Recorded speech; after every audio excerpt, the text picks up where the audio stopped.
And so if you're looking at the goal, like the time frame of the goal as the full 12 months, then yeah, you are going to fail at some goals, but you're going to exceed like Correct. far beyond what the And if other you crush all your will. goals every year, then you're probably you're not reaching enough.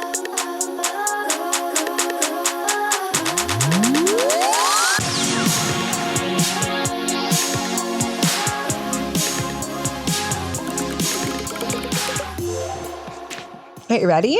Happy New Year. Happy New Year. Welcome to another episode of Moms Off Script. I'm Meg. And I'm Mere. And happy 2026. 2026. Woo! We're going to break out the hardware. All right, so we're going to open up a little bottle of Martinelli's here to celebrate. Woo! Woo! Ooh, look at those bubbles. Look at all those bubbles. Happy New Year. There you go, girl. Oh, yeah, hear those bubbles. Yeah. So, before we get into the new year, the holiday season is finally over. Wrapped with a bow and behind us. Oh, thank goodness. I do love it. I do love it, but it gets to a point where I am ready to kind of get back into the swing. Yeah. The break is wonderful, like to be off of work for a while. The holidays are crazy. It's fun. It's magic. It's all the things. And then I'm like ready for like, all right, give me back to normal. I will say though, like the holidays are hard. They are. There's so much work. Like there's so much joy and fun and magic and I'm here for it. Like I love it. But it's stressful. It's stressful financially. It's stressful to like make everything perfect or like want to make everything perfect. I don't think you ever can make You're making the magic. Perfect. Yeah. My daughter's birthday is also in that like chunk of time, which like, God bless her. I love my daughter and I'm not upset about it, but it does add like a level of added stress. So it's just like the holidays are hard, but we had a lot of fun. Yeah, we did too. It was nice. It was a whirlwind of crazy. Yeah. But I think the kids had a blast. Yeah. And that's like the most important thing. What did you guys do? We were here. So I think in one of our previous episodes, I talked about like maybe we'll host, maybe we will not. We did not end up hosting. Okay. Which is fine. We're going to do it next year. Are you sure? I am sure we are going to do it next year. We were here Christmas morning, obviously, with our family in a nice morning with just us. And then we went down to my in-laws to have breakfast at their house and do gifts with them.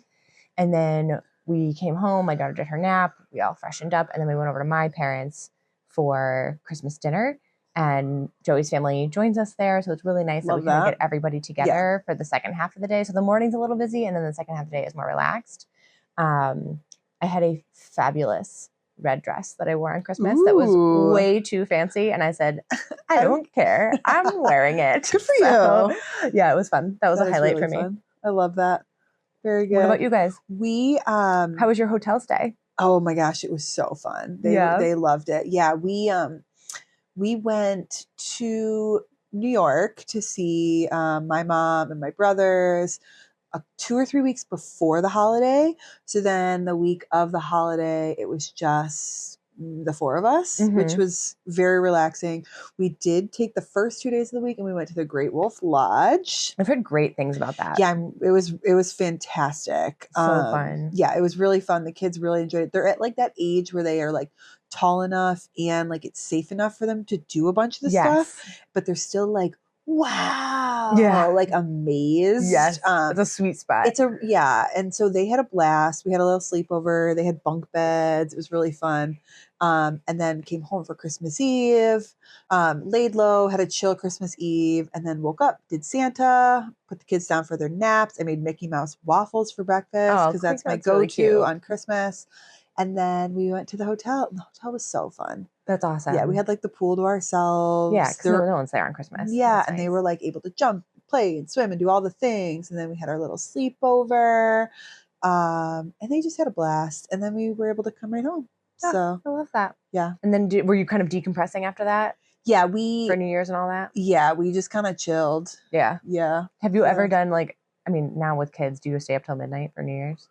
I feel like I don't know that we have since we've had kids. No, we have not either. We are very much alike. See you in the morning and then the New Year. Yeah. But before we had kids, when we were, young and hip, we would stay up till midnight. There was one night we went out in Hartford for like a New Year's Eve thing. We actually did New Year's Eve in Times Square one year. You did? We did. Oh, God bless you. We, this is the year that I was interning in New York. Okay. And the security guard at the place where I worked was former NYPD. So he had connections to get us into Times Square, like at the last minute. Yeah. So we were in a hotel for a party with, like, his party was in a hotel. And then we walked, like, maybe 30 minutes before midnight, we walked down to Times Square, and he had to check us through like a dozen security checkpoints, like stand there and be like, yes, yes, yes, like pointing at each person who walked through. And we arrived in Times Square, the middle of Times Square, at like 10 minutes before midnight, watched the ball drop, all the confetti came down, and then we went home. It was wild. So cool. It was really, really, really cool. Was this the same Christmas that Joey surprised you with the sleigh? Yes. Or it like was a really magical year. Was he there the whole time? No. So we came home because... you actually had to like come home and celebrate with your families? Yes, we did. And that Christmas sleigh ride was like mid-December. Okay. As we were like getting through finals and stuff. He came and did that. And then we both went home. And his Christmas gift that year from me was, we're going back to New York for New Year's, but we're not doing, wait in Times Square all day. We had like this little hookup to get in, like an easy way. That was your gift to him. Yes. So we like stayed in a hotel, like went to New York for the trip. So that year, he surprised you with a trip to New York. Yes. And then I surprised him with a trip to New York. Yes. That's pretty funny. That's classic. That was a highlight. That was a really good New Year's. We look back on that one every year, but yeah, our first New Year's together, we went to Montreal with some friends, and then the weather took a turn. So we decided to drive home, like in the middle of like New Year's Eve. Oh my gosh. And we were really excited to see the ball drop. Like we wanted to do the whole thing, yada, yada, yada. So at the time, I lived 40 minutes north of where he was living. So we were headed back to his place with his friends. Mm-hmm. And I was just like, we're going to miss the ball drop if we go all the way to your house, because it was literally going to take us like an hour and a half to get from where I lived to where he lived because of the snow. Yeah. So they dropped us off at a bar in my town. Yeah. And we got there at like 11:15. So we like crushed like 3 gin and tonics each and like took a bunch of fireball shots and then watched the ball drop and went back to my place. And somehow I think my car must have been there. I don't even remember how we got back down to where his place was. But yeah. Oh, that's a memorable one. It was very, very memorable. It was cool. It was fun. And then the New Year's after that, we got engaged on New Year's Eve. Oh my God. Oh my God. That is significant. So that is significant. I think I need the story. Okay. So it was our second Christmas together. Okay. And we were still like doing separate family stuff. So I flew to Colorado to be with my family. He went home to see his family. But then we decided we were going to spend New Year's together. So we took a little New Year's trip to Portsmouth, New Hampshire. Okay. And there is we stayed downtown, but there's a hotel there that we actually had one of my grandmother's milestone birthdays at, where we got all of my mom's brothers and sisters, so all 7 of them, and then all 17 grandkids. Oh, that's sweet. All rallied at this hotel and celebrated one of my grandmother's milestone birthdays. Okay. And it just held a very special place in my heart. I spent a lot of time growing up on the coast of New Hampshire and like the southern coast of Maine, like right into New Hampshire. And then like that Boston, like that whole cove area.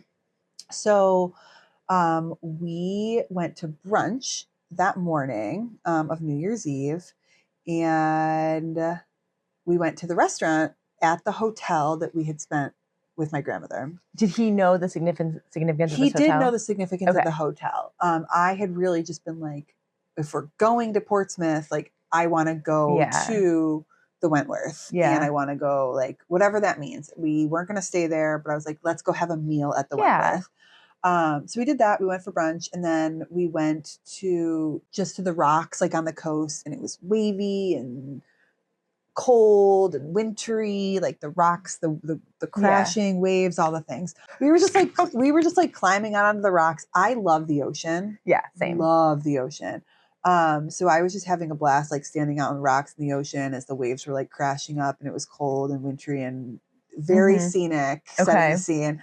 And then it's funny because I took a picture of him like out on a rock, and then I like went out and joined him on this rock.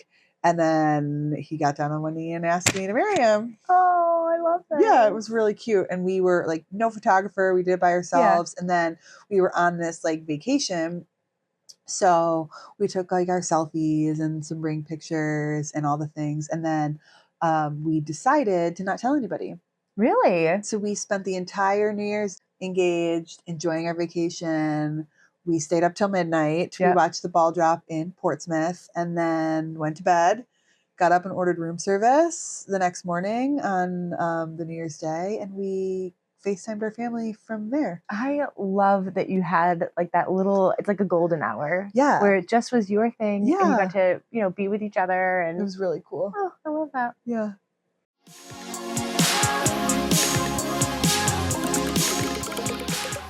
Cheers. Cheers. I'm already going to need a refill. This is delicious. I know, it's really good. I like drink this twice a year, like the Martinellis. New Year's and Christmas. Oh, there you go. Yeah. Love it. So New Year's, with the new year comes this idea of New Year's resolutions, a fresh start, kicking off the year. Talk to me about like over the course of your life, where you are right now, like, are you a New Year's resolution person? I don't think I am. I've set New Year's resolutions in the past. Okay. And I definitely love New Year's as a time to reflect. I love the clean slate. I love the kind of fresh look at the year. And I do use it as a time to kind of look ahead and think about what I want the year to be and what I'm hoping for, and maybe some goals lately.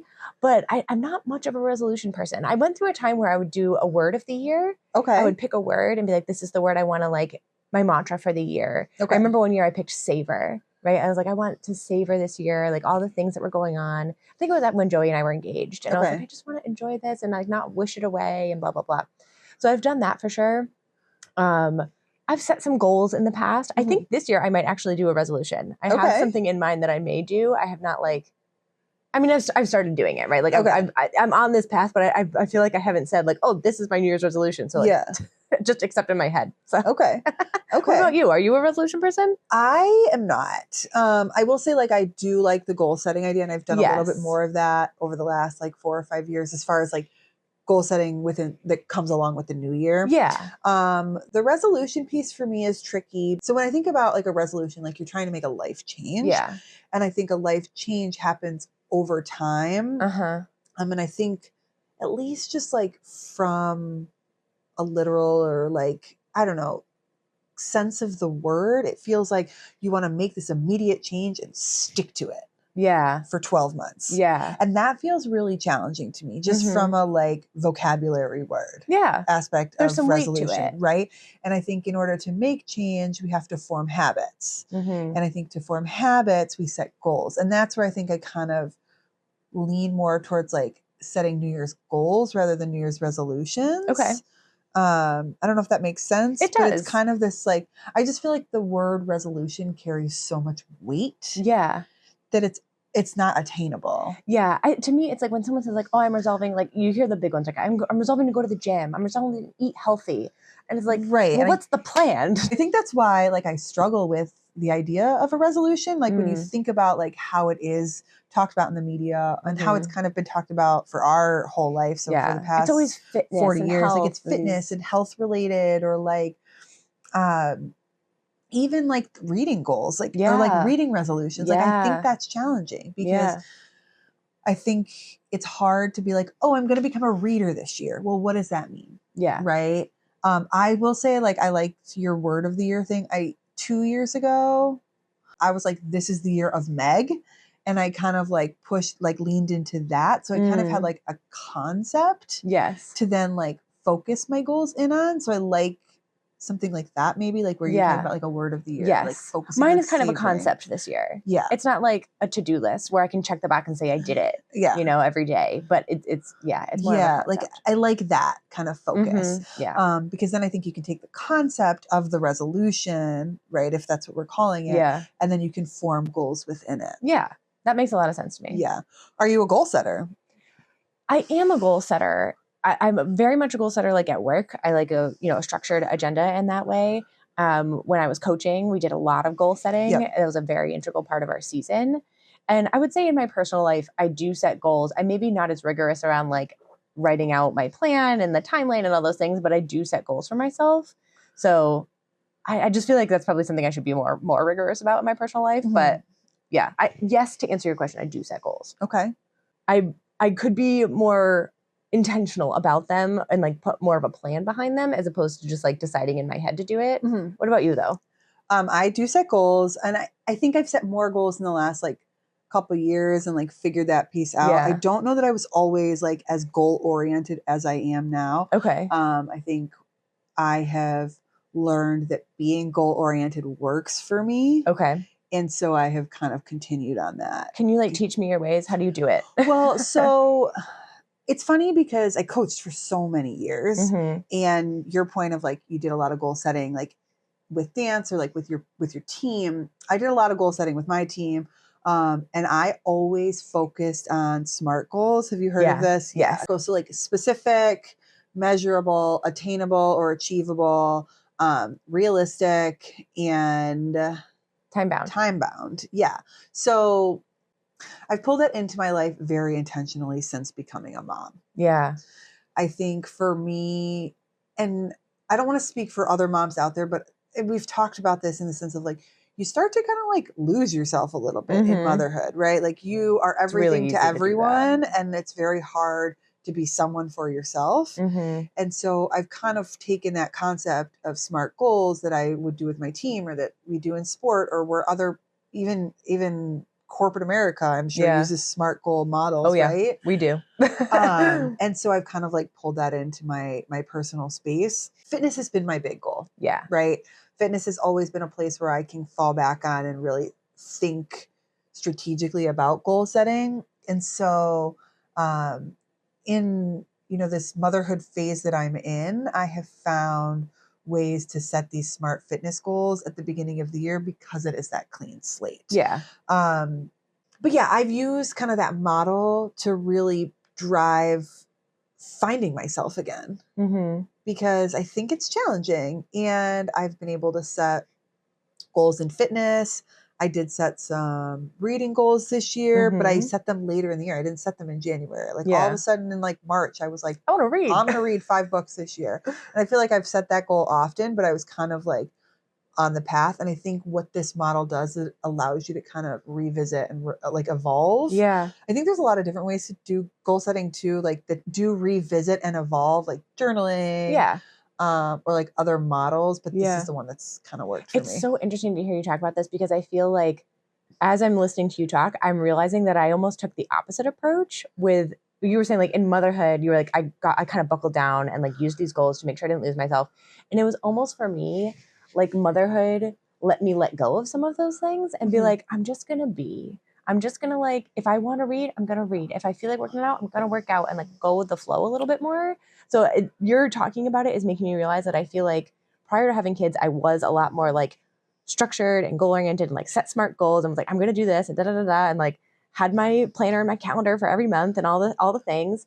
And I feel like a little bit in motherhood, I was just like, I'm just going to let some of those things go. And in doing that, I think it has in some ways freed me up to pursue things when the time was right for me, not just because it was January. Right. You know what I mean? So like I've had, you know this, we've been on this little fitness excursion together, I feel like all this year, but I don't think I really got in it with you until like the springtime when we started working out outside together. So that was like, a season where it made more sense. I still like the clean slate of January, but as I'm listening to you talk about how you used goal setting in motherhood to kind of give yourself more of an anchor and something to strive for and achieve for, and make sure you're still prioritizing yourself and the things that are important to you. I almost took the opposite approach. Right. So I like vividly remember having a conversation with my husband where it was 3 or 4 months after my daughter was born. Okay. And I was, you're in it. There's like a lot going on. Mm-hmm. And I knew I was in it. And I wasn't ready to not be in it. Yeah. And so I said to my husband, I was like, I'm going to start running again. I'm just going to kind of do it casually. And if I can pick it up and I enjoy it, like 2024 is going to be the year that I am just going to like focus on Megg. The year of Megg. It was the year of Megg, and I was very intentional about that. And I did just say to him, I was like, we had a kid in 21, we had a kid in 22 that was basically in 23, right? So like we did all these things. It was like boom, boom, boom, boom, boom. And I never had like just a year that I could like sit and breathe and focus on myself. I feel because that. it was date, marriage, baby, house, like all these things like back to back. And so it was the first year that like we didn't have a project together. Yeah. And I was ready to make myself a project. Yes. And that's kind of exactly how I approached the year from January. So with that like clean slate. Yeah. That makes sense. Yeah.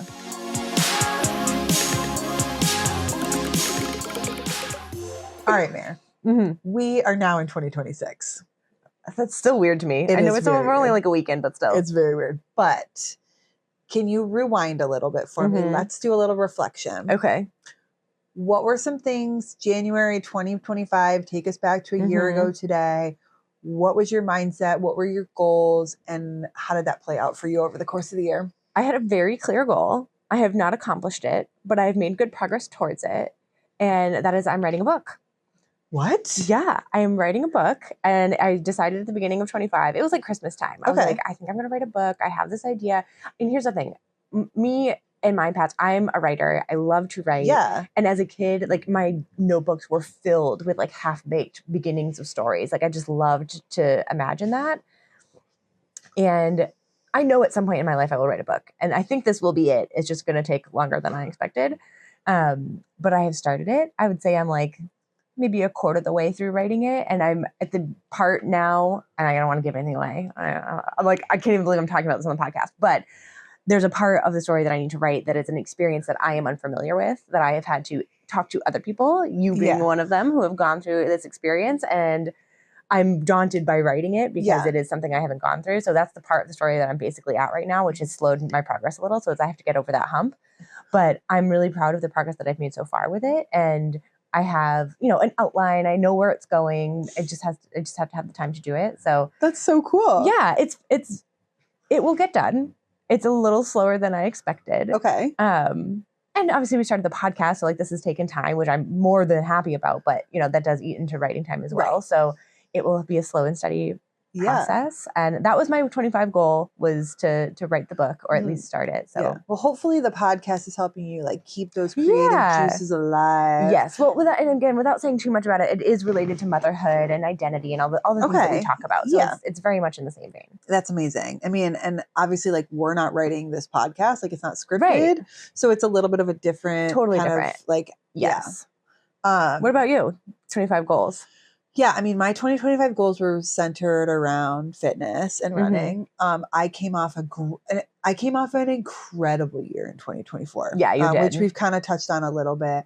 I set a goal in January of 2024 that I hit by June. And I altered my goals a little bit in like March or April. I was like doing so well with them that I was like, I actually think I can do these other things, which included running my first postpartum marathon. And so that was in October of 24. So I like went into 2025 thinking like, I can do this. Like I am a great goal setter. Like I'm going to ride this wave. And that's not what happened. Well, it was the year of Megg, not the life of Megg. It's hard to sustain that level of momentum. It is hard to sustain that level of momentum. Most of the goals I set were attainable. I did achieve some of them. The one goal that I had set for myself was to finish 1,000 miles. Wow. Within the year. And I did not do that. I didn't even come close to it. And I honestly, had realized probably very early, like March, April, that was not an attainable goal. A lot. Then it became this kind of similar to what you spoke on earlier of like, if you let go of the goals, it becomes freeing. Yeah. And so while it took me a minute to like, I was struggling going back to that goal to rewrite it and reevaluate it. And so probably it took me 2 or 3 weeks to just decide like, don't touch it. Yeah. It can be a failed goal. Yeah. And if I don't rewrite it, there's nothing else I can fail at this point. Okay. I love that. And so I kind of failed the goal early. obviously had I like, I was dealing with a little bit of an injury. So had I rehabbed and like done all that work, maybe I could have figured it out. But I also knew that if I did figure out a way to run 1,000 miles in the 2025 calendar year, I probably was going to hurt myself more. Right. So it became like, I need to focus on my body in a different way. I need to be smart and stay strong, not hurt myself. And also it's okay to fail. So fail, but don't set yourself up for another failure. Yeah, exactly. Does that make sense? 1,000%. And there's a lesson in here around like, you can set goals that are out of reach and fail at them and still achieve something in the failure, right? Like I'm hearing you say like, okay, I didn't get 1,000 miles. I wasn't even close, but you learned more about your body and what you can do and what it means to rest and what it means to take care of yourself, right? Like, is that goal checked off at the end of the year? No, but did you not gain anything by trying to achieve it? No, like you obviously did. No, and I think like, so in 2024, one of the goals I missed was the number of races that I wanted to run. I wanted to run 5 races in 2024. I only ran 4. But when I set that 5 race goal, it was a goal. A marathon was not part of the and then one of the 4 became a marathon. You're like, that's good. Yeah, that's fine. Check, done. And so I set that same goal for 2025 and was like, I want to run 5 races, but I don't want to run a marathon. Like I cannot run a marathon in 2025. I want to run these 5 races. And I think I ran 7. Okay. That's amazing. So I exceeded that goal. Yeah. So I think that's the other piece with kind of this goal setting thing is like, especially these 12, like it's a 12-month long goal. Like that's a long time. It is a long whole time. world can change in a year. And so if you're looking at the goal, like the time frame of the goal as the full 12 months, then yeah, you are going to fail at some goals, but you're going to exceed like Correct. Far beyond what. And if you crush all your goals every year, then you're probably you're not reaching enough, you know? Yeah. You got to set some that you might not reach. Yeah. It builds character. Yeah. Something like that. That's what I'm telling myself for my goal that I didn't reach. But like in the effort of trying to reach it, and I is think worth that's something like, it's like, so along with the goal setting, we're talking a lot about this like clean slate, January, like start new goals. And I'm just mentioning like these big 12-month goals, yada, yada, yada. Like talk about the process goals, right? Like there have to be benchmarks. Yes. Yeah. And that's where that like attainable, realistic piece comes in, because realistically, like I could have run 1,000 miles last year, but I broke it down. I had to run 80 something miles a month in order to be anywhere near that. And by April, I hadn't hit 80 miles once. And so that's when you start to like reevaluate. I did set that large goal, but I set the small goals within it to kind of like give myself benchmarks and tracking. And like I'm sure with your book, you're looking at like, okay, I'm going to write like chunk. And so like, you're not setting this whole, it's not this daunting goal of like, I'm going to write a book. Right. That I'm just going to do without any game plan at all. Right. Like I started by like, okay, I'm going to take some writing lessons and I'm going to do the outline and then I'm going to do that. Right. You break it down. Yes. And like this podcast for me, I said it 10 years ago, I'm going to start a podcast. I mean, there were small process goals along the way until I finally figured out how and where and when I was going to do it. Right. And so then those process goals along the way make the overarching goal that much more achievable. 1,000%.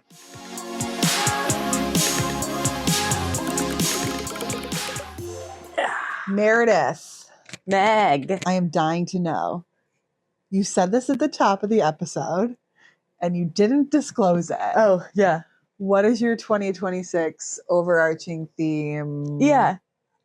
But I feel like, so similar to your year of Megg, right? Like last year was the first year where I was like, I'm not pregnant. I'm not breastfeeding. I can wear what I want to wear. I can leave the house without feeling like I need to get back to breastfeed a kid, right? And I was just kind of like reveling in that ability and feeling like I'm finally coming out of a phase that was very difficult. And I want to kind of continue that in 26, right? So it's not, this will be the first full year where that is the case. I didn't really think about it in January. It wasn't really until springtime of 25 where I was like, wow, okay, I'm starting to feel so good. This is great. And I want to like carry that momentum into 26. So I don't have like a concise way to be like, my resolution is to blah, blah, blah. But it is about savoring the new, evolving, metamorphosized identity of myself, about embracing who I am now and playing with fashion and the podcast and TikTok and all these things that are like making me happy right now. Yeah. That like, I don't know. Sometimes I feel like when I like something, it's like, oh, I'm putting on nice new clothes. Like I want to get new clothes. And it's like, oh, well, is that vain? Is that like superficial? Whatever. I'm like, no, it makes me happy. Right. And same with TikTok. I'm like, I love posting on TikTok. It's like, oh, is this stupid? I'm like, no, it makes me happy. So it's like, let me lean into those things that I'm finding joy in, regardless of what it may seem like on the outside. Like, do it for me and what I'm enjoying and discovering those things that are making me happy and leaning into them. That's what it is. That. It's going to be the year of Mere. The year of Mere. We're going to have it. I mean, you're going to have it. You could come too. Okay, cool. What about you though? 26. What are the goals? 26. Okay, so we know I got into audiobooks. Mm-hmm. I do really want to like hone in on that. And like, so from a like actual goal setting standpoint, my goal is to read the Harry Potter books via audiobook. I fully support this. Yes. And I really want to do it on Audible. Yeah. Because, well, I do Libby, right? So, okay. But Audible has the character readings. Okay. I'm only familiar with the Jim Dale readings of Harry Potter, so I don't know anything about any of the readings. Okay. I just know I've seen it advertised all over the TV lately that Audible is releasing like voice by character versions of the reading of Harry Potter. I might have to check this out. Yeah, and I've wanted to read them audiobook for a while. I just haven't been into audiobooks enough to like set that as a goal. And I would like to read them to my son eventually, or like my husband and I would like to read them to our son eventually. And so I would like to have some sort of pre-read knowledge of what I'm actually reading. You should. Fun fact, I had the CDs of the Harry Potter books.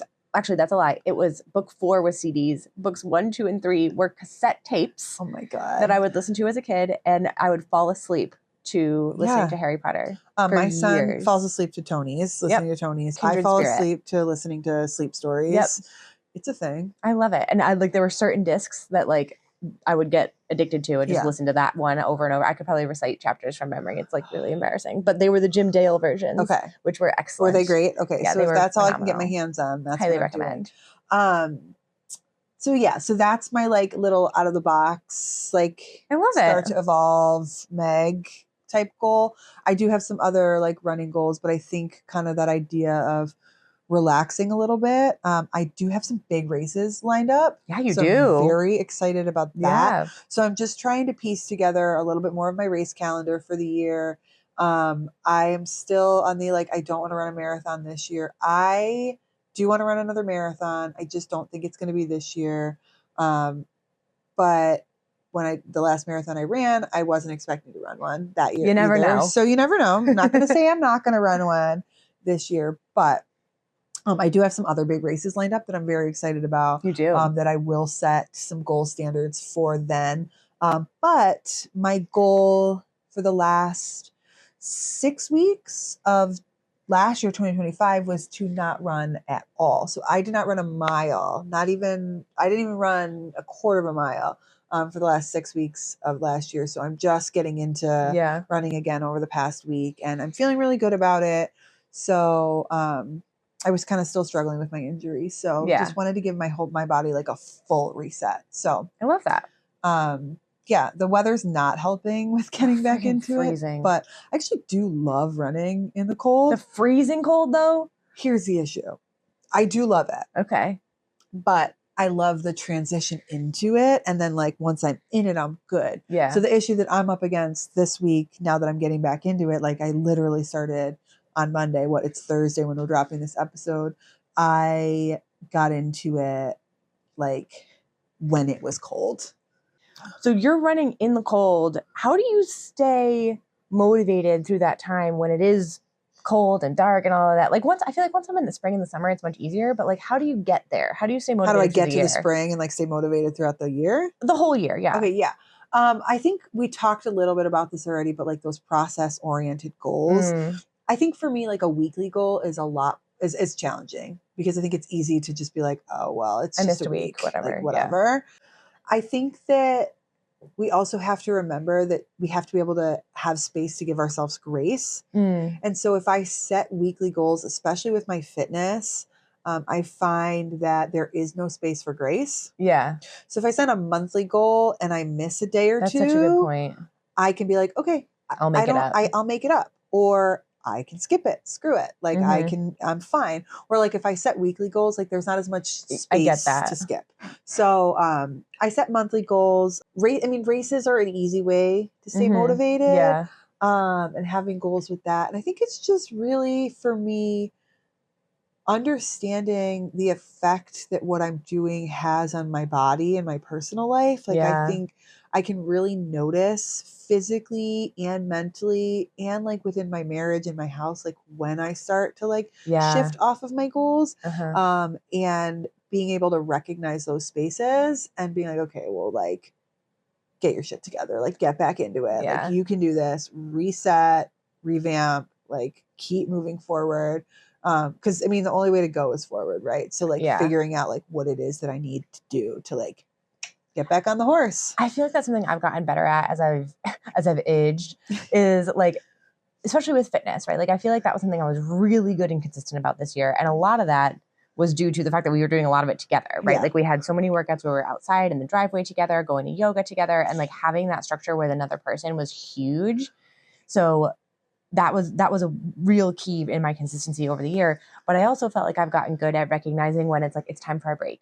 I've been running ragged. My body's giving me the signals I need a break, and taking that break when I need it. But then also noticing when it's like, not letting that break turn into like a month, 2 months, and being like, okay, the break happened and I needed it, but now I also need to get back in because I miss the way my body feels. I wish, I miss the mental clarity that comes with it. Like recognizing when you need a break and when it's time to get back into it. I love that. And letting that happen when it has to happen, right? Like for me, I feel like I always find that I need a break right after Halloween. Like for whatever reason, it's like that shift into the fall right before the holidays.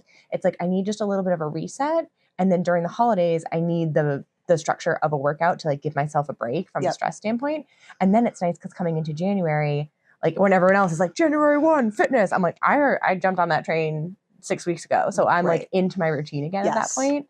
So that doesn't line up at all for the new year for me. Like it's kind of an off cycle thing, but I do feel like I've gotten good at riding a better rhythm of when do I need a break? When should I get back into it? And recognizing the benefits of getting back into it so that I stay consistent. Yeah. I love that idea of the accountability buddy that you brought up. I think that's super important. I can't tell you how many times Monday morning rolled around or Wednesday morning rolled around when I'm supposed to be getting out of bed, and I would have been like, I'm skipping. But because I knew I was meeting up with you, and it was like, I'm getting out of bed, like that makes such a difference. And it helps that you did all my workouts. I just showed up and you kicked my ass. And I wrote them. Yeah, it was great. I got you. That I can do. I can write you a workout. And I can execute.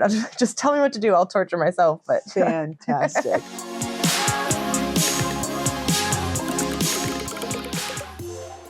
All right, Mere. Welcome back. The lightning round. You ready for the lightning round? I resolved to crush the lightning round every time this year. Okay. That's a pretty good one. Okay, well, maybe that'll be one of the answers. All right, here we go. Okay, these are all around New Year's Eve, New Year's resolutions, goals, all the things. Okay, ready? Yeah. On New Year's Eve, did you stay up until midnight or go to bed early this year? Oh, we went to bed early. What time? 9:15. Okay, what is your New Year's Eve drink of choice? Oh, red wine, always. Okay, what is the last thing you ate in 2025? Popcorn. Okay. If you're setting goals, are you setting reading goals or fitness goals more often than not? Fitness goals. Reading is for fun. Okay. Do you set full year goals or quarterly goals? Full year. Okay. What is a goal that you have set for yourself at the beginning of any year and that the goal you are most proud of that you've accomplished? You might get me on this one. Let me think for a second. I truly don't know. I don't think I've ever. Something. I don't know if I have a goal. I'm really thinking back. I'm going to think about that New Year's resolution that you're most proud of achieving. New Year's resolution that I'm most proud of achieving. I don't know. Stumped. You got me on that one. What goals do you have for your son in 2026? Start kindergarten. Okay. What goal do you have for your daughter in 2026? I don't know. like she's gonna start preschool, so that's a big one for her. And both of them have goals around swimming too. I want them to be good swimmers. Good. I love that. Yeah. That's a good one. Okay. And one thing that you are excited to do in the year of 2026. It's our 10-year wedding anniversary. Ooh, yeah. Yay. So we're gonna do something fun for that. That's fun. All right. That's it. That's all I got. Yay! You stumped me. I got you. And now I'm really gonna sit here and think about it. I don't set a ton of like, this is my goal, and then I do it. I have a lot of conceptual things like that. Yeah. So, well, I like to turn concept into action, Meredith. Yeah. There we go. Figure that out. You know what I'll say? One year, my husband and I did resolutions for each other, and he gave me a resolution to stop leaving dirty dishes in the sink. Okay. And I, to this day, still clean my dishes like pretty much right away. There you go. That's something to be We go to bed of. every night with a clean sink because it got drilled into me. There you go. I gave him one too. Don't worry. Fantastic. But, so yeah, I wouldn't say I'm like proud of that, but. Well, happy New Year. Cheers to that. Cheers to 2026. Cheers to 2026. We're going to have a great year of podcasting. I'm so excited about podcasting this year. Me too. We're going to have all sorts of fun with you guys this year. Yes. Thank you so much to all of our listeners for tuning in. Yes. Thank you for making the end of 2025 really meaningful for Truly, Mary and I. such a highlight. And we are so excited to ride that wave into 2026 with you guys. Hell yeah. Let's Socials, hit them. We are Moms Off Script on TikTok and Instagram. We are momsoffscript@gmail.com. Write and send us your resolutions. Tell us what you're doing. Yes. I want to hear. I want to hear all of your resolutions. If you have a New Yeah. Year's resolution or a New Year's goal that you're setting, I would love to hear it. We'll Hit be us your up on accountability Gmail. partners. Send us a Done. note. Love it. Cool. Here we go. All right. Happy New Year. Thanks for tuning in. Bye. Yeah, that was great. That was so good. Loved it. The lightning round was so good. Happy New Year. Yeah, I killed it. And I stumped you. Moms Off Script is created, designed, filmed, edited, and produced by Megg Abelein and Meredith Finch. Music by Matt Beebe. Photography by Michelle Montineri. Graphic design by Alexia Dulieu, and production consultants Nick DiVasta and Alan DiCicco.